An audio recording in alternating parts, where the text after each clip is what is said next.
Hello రమా, చెప్పండి వదినా. మీ అన్నయ్య ఫోన్ చేయమన్నాడు, తొందరగా రమ్మని. ఇదిగో వచ్చేస్తున్నాం. తెలుసులే, పొద్దున్న వచ్చేస్తారని. వచ్చినప్పుడు మెడలో బంగారం అటు వేసుకోండిరా, మళ్ళీ చుట్టాల దగ్గర చులకనైపోతాం కదా.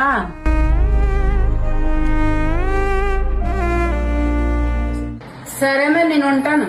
ఇప్పుడు కూడా వెళ్దామా అమ్మా?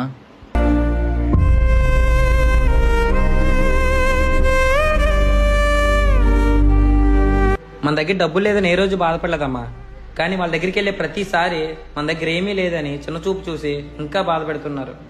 ఇప్పుడు చెప్తున్నా, ఏ రోజైతే మనం వాళ్ళకన్నా ఎక్కువ డబ్బులు సంపాదిస్తామో అప్పుడే వాళ్ళ దగ్గరికి వెళ్దాం. అయినా నాకు డబ్బులు లేవని ఎవరన్నారు? నాకు బాధ వచ్చిన ప్రతిసారి ధైర్యం చెప్పడానికి 2 కొడుకులున్నారు.